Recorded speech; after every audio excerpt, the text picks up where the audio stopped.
दोस्तों, निखिल 24 साल का एक साधारण युवक था।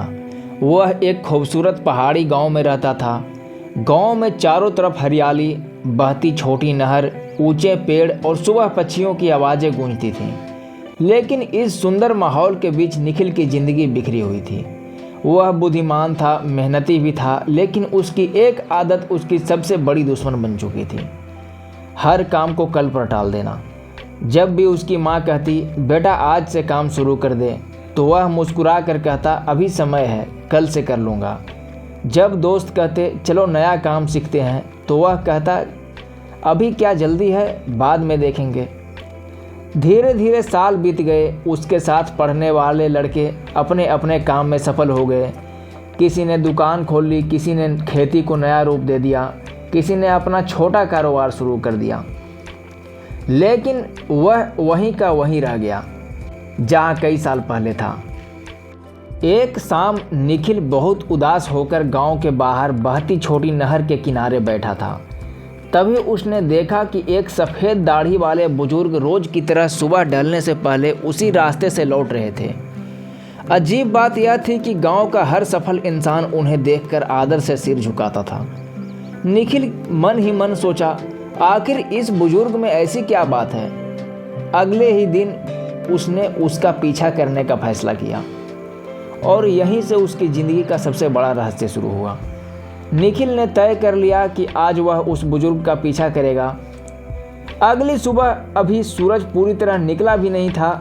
आसमान हल्का सुनहरा हो रहा था, पक्षियों की चहचहाहट शुरू हो चुकी थी और पहाड़ों के बीच से ठंडी हवा बह रही थी। निखिल चुपचाप बुजुर्ग के पीछे चलने लगा। उसे लगा कि शायद वो मंदिर में जा रहे होंगे, कोई गुप्त पूजा करते होंगे। लेकिन कुछ देर बाद बुजुर्ग एक छोटे से खेत के पास रुके। उन्होंने अपनी पुरानी घड़ी देखी, मुस्कुराए और बिना एक पल गंवाए काम शुरू किया। पहले उन्होंने खेत की सूखी घास साफ की, फिर पौधों में पानी दिया। उसके बाद बैठकर एक पुरानी किताब से कुछ पढ़ रहे थे और फिर अपने हाथों से लकड़ी का एक छोटा खिलौना बनाने लगे। निखिल यह सब देखकर हैरान रह गया। उसने मन ही मन कहा, बस इतना ही, इसमें ऐसा क्या खास है कि पूरा गांव इनका सम्मान करता है। उसी समय बुजुर्ग ने बिना पीछे देखे कहा, बेटा कब तक छिप कर देखोगे, सामने आ जाओ। निखिल घबरा गया।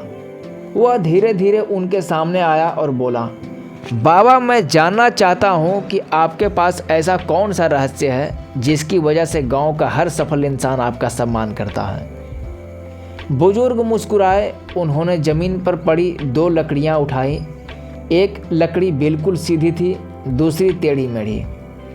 उन्होंने दोनों निखिल की ओर बढ़ाते हुए पूछा, बताओ अगर मुझे घर बनाना हो तो मैं किस लकड़ी को चुनूं? निखिल तुरंत बोला, सीधी वाली, क्योंकि वह बहुत मजबूत है। बुजुर्ग मुस्कुराए और बोले, बिल्कुल, लेकिन क्या तुम जानते हो कि यह सीधी लकड़ी पहले ऐसी नहीं थी? निखिल चौंक गया। बुजुर्ग ने कहा, इसे रोज थोड़ा थोड़ा तराशा गया, रोज थोड़ा सुधारा गया, तभी यह मजबूत बनी।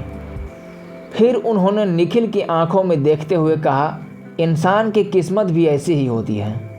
एक दिन की मेहनत उसे नहीं बदलती, लेकिन हर दिन की अच्छी आदतें उसे ऐसा बना देती हैं कि दुनिया उसकी मिसाल देने लगती है। निखिल कुछ पल बिल्कुल चुप रहा। उसे पहली बार एहसास हुआ कि वह हमेशा बड़ी सफलता चाहता था, लेकिन अभी अपनी छोटी छोटी आदतों को बदलने की कोशिश नहीं की। उसी दिन से उसने बुजुर्ग से कहा, बाबा अगर मैं सच में अपनी ज़िंदगी बदलना चाहूँ तो सबसे पहली आदत कौन सी बदलूँ? बुजुर्ग ने मुस्कुराकर जवाब दिया, कल से नहीं, अभी से। यह सुनते ही निखिल के मन में जैसे कोई नई रोशनी जल उठी। तो दोस्तों, यही अगर आपको कहानी पसंद आई हो तो चैनल को सब्सक्राइब कर दीजिएगा और लाइक करना मत भूलिएगा।